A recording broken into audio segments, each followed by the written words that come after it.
tengok dia jeling dekat si Awang tu kan, pandangan Pak Murad tu pelik tau. Dia macam tajam semacam, lepas tu macam mengerikan.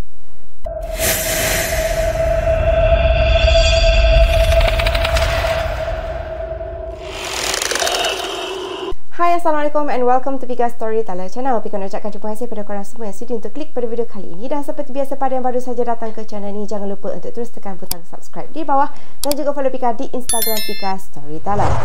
Jadi, untuk video kali ini, Pika akan menceritakan tentang satu kejadian seram yang berkaitan dengan bomoh yang tenat.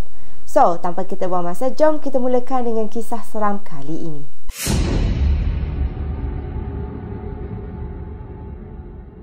Dalam kisah kali ini ada 3 watak utama yang korang kena kenal. Yang pertama adalah Awang, yang kedua adalah Budin, iaitu kawan rapat kepada si Awang ni, dan yang ketiga adalah Pak Murad.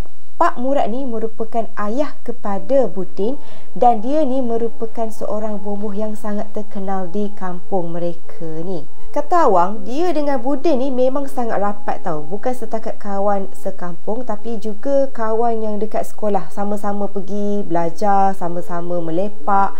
Kadang-kadang dia punya rapat tu macam kalau kita imagine orang yang duduk satu kampung ni, kalau macam dulu-dulu kan, biasanya kalau dekat kampung, rumah dia orang tu bukan setakat macam kita jadi dengan jiran ke semua ni setakat kawan biasa tau. Tapi kadang-kadang dia punya rapat tu sampaikan pernah kita pergi tidur malam dekat rumah dia orang kan. Lepas tu macam tu jugalah hubungan antara Awang dengan si Budin ni. Dan kata Awang, dia ni memang sangat suka tau berkawan dengan Budin. Sebab Budin ni jenis yang sangat baik. Dan lagi satu, family si Awang dengan family Budin ni pun jadi macam rapat juga, disebabkan oleh anak mereka berkawan baik kan. Lagi satu, Awang ni dia sangat suka pergi ke rumah Budin tau, especially pada waktu malam. Sebab si Awang ni dia suka tengok Pak Murad, iaitu Tok Bomoh tu, melakukan ritual-ritual dia untuk mengubati pesakit yang datang ke rumah mereka lah, ke rumah Pak Murad tu. Kata Awang, memang Pak Murad ni memang sangat popular tau, bomoh yang sangat hebat lah. Sampaikan ada orang bukan setakat dalam kampung yang sama, tapi daripada luar negeri pun ada yang datang bertandang ke rumah Pak Murad ni untuk berubat dengan Pak Murad ni. Cumanya kata Awang, dalam banyak-banyak kali dia duduk tengok proses ritual yang dilakukan oleh Pak Murad tu, kebiasaannya bila dia tengok ritual tu memang sangat pelik. Sebab dia tak ada melibatkan langsung upacara macam baca ayat Al-Quran ke apa, memang tak ada. Sebab mostly Pak Murad ni dia bercakap ataupun dia baca mantra yang mana hanya dia sahaja yang faham. Orang yang sekeliling ni memang tak faham. Maksudnya memang dia bukan menggunakan ayat Al-Quran lah. Jadi dekat sini korang boleh faham lah kan, dia ni jenis yang Tok Bomoh yang macam mana. Tok Bomoh ilmu perubatan Islam ke, ataupun Tok Bomoh yang memang menggunakan khidmat jin dan sebagainya yang memang syirik macam tu lah lebih kurang. So Pak Murad ni yang macam tu lah, dia tidak menggunakan Al-Quran. Faham kan? Okay, pada satu hari Awang ni dan juga family dia mendapat berita yang mana Pak Murad ni sakit tenat. Biasalah kan, mereka duduk satu kampung. Lepas tu Awang dengan Budin ni kan best friend, jadi mestilah berita tentang seseorang tu sakit ke apa, cepat je lah sampai ke penduduk kampung yang lain kan. Jadi disebabkan oleh keluarga mereka kan agak rapat, so masa tu ayah dengan mak si Awang ni nak pergilah melawat Pak Murad tu kan. Jadi lepas mereka solat isyak, mereka bertiga ni bertolaklah daripada rumah, berjalan kaki, berbekalkan lampu suluh. Biasalah dekat kawasan kampung, dia kan macam banyak jalan-jalan tertentu tu kan. Lagipun rumah antara rumah Awang dengan rumah Budin ni tak jauh pun, dalam 400 meter macam tu je dia punya perjalanan tu kalau jalan kaki. Tapi pada masa tu ayah si Awang ni cakap dia nak lalu jalan pintas lah, jalan shortcut. Biasa kalau jalan kampung kan, dia macam ada laluan yang biasa ataupun laluan yang lagi cepat lah sampai senangnya. So kalau kita kan, kampung kita, kawasan perkampungan kita, takkanlah kita rasa takut kan. Mestilah kita tahu jalan shortcut, walaupun gelap ke apa, tak apalah sebab dah biasa kan. Jadi ayah dia kata tak apalah, kita lalu jalan shortcut. Dan jalan shortcut tu sebenarnya dia macam lalu dekat satu kawasan ladang kelapa sawit macam tu. So korang boleh bayanglah masa ni jalan tu memang sangat-sangat gelap. Lagipun mereka hanya bawa lampu suluh je kan. So mereka 3 beranak ni, iaitu mak, ayah dan juga awang ni, berjalanlah perlahan pergi ke rumah Pakcik Murad, rumah Budin tu. Jadi dalam mereka bertiga ni duduk berjalan dalam keadaan di sebelah mereka tu macam semak samun, semua belukar kan. Mereka menggunakan lampu suluh tu jalan perlahan. Lepas tu ayah si awang ni cakap lah, sesekali berjalan dekat dalam kawasan yang gelap macam ni best juga kan, jalan malam-malam macam ni. Lepas tu mak dia pun macam bagi tahulah dekat ayah dia tu, hati-hatilah sebab kita ni lalu dekat kawasan yang macam banyak semak samun, banyak belukar macam tu.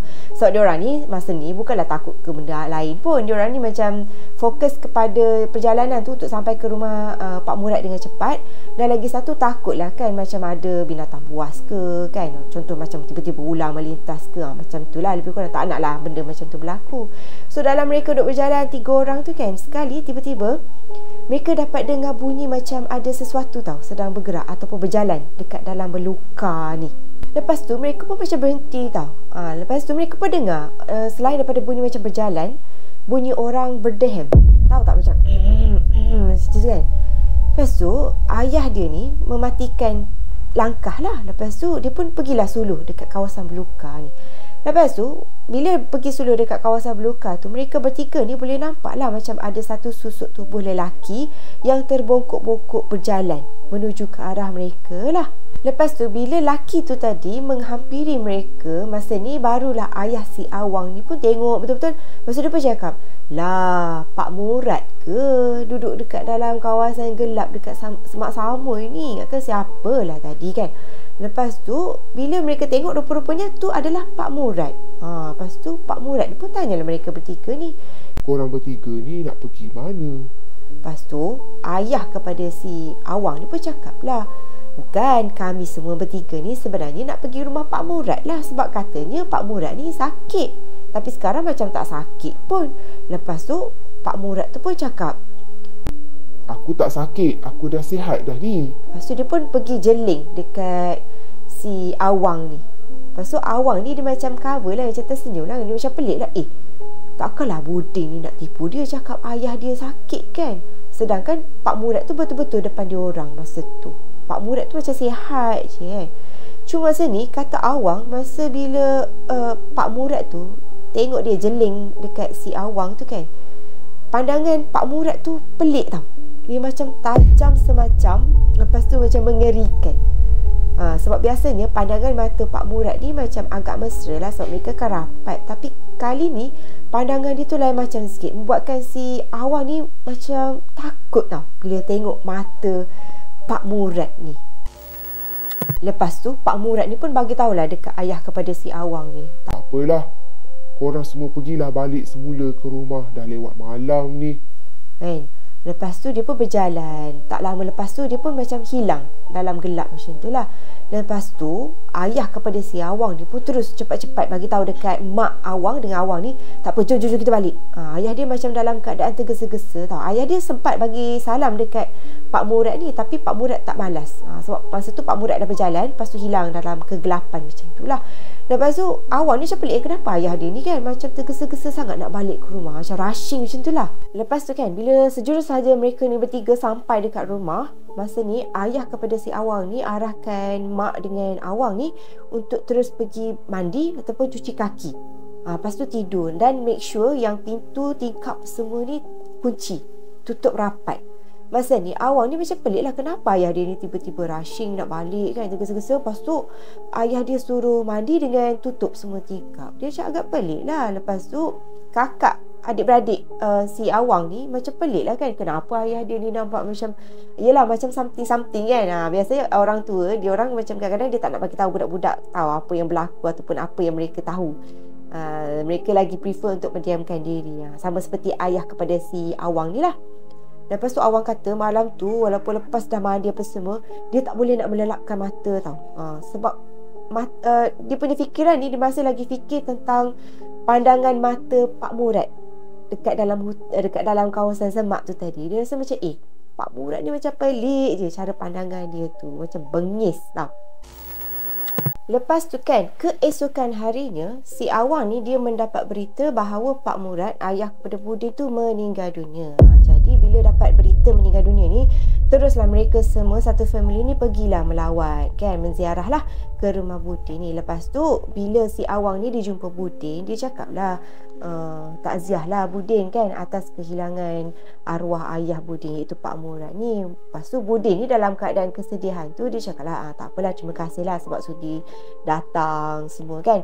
Lepas tu macam biasalah kalau kita ada kes kematian ke apa, kita akan tanyalah bila si arwah ni meninggal, macam tu kan.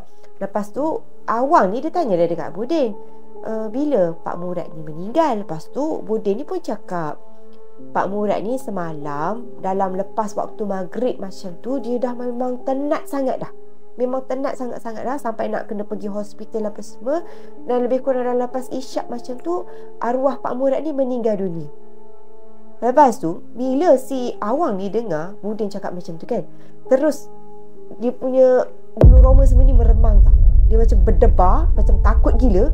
Sebab kalau arwah Pak Murad tu meninggal lepas isyak semalam, jadi siapa yang diorang nampak, lelaki yang macam Pak Murad tu, yang mereka jumpa dekat kawasan berluka semalam tu, yang tegur diorang tu kan, yang suruh diorang tu balik.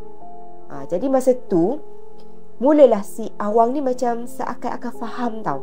Dia macam faham lah, mungkin sebenarnya ayah kepada Awang ni dah tahu yang sebenarnya laki Pak Murad yang mereka jumpa dekat dalam kawasan berluka tu bukanlah Pak Murad. Sebab itulah ayah dia terus macam rushing balik, suruh mandi, tutup tingkap semua. Faham tak? Maksudnya dekat sini mungkinlah ayah dia ni dah syak something wrong lah dengan laki yang dia nampak dekat dalam semak tu. Tu adalah bukan Pak Murad pun sebenarnya, tapi orang tua kan dia macam cover lah, pandai cover. Kalau dia cakap orang tu hantu kang, nanti bini dengan anak dia si Awang ni entah lari, entah pukang lari ke mana entah kan. Macam tu lah lebih kurang. So daripada situ dia macam terdetik. Dia rasa macam dia tahulah sekarang kenapa ayah dia macam pelik malam tu. Sebab sebenarnya lelaki yang mereka jumpa dekat kawasan semak tu bukanlah Pak Murad.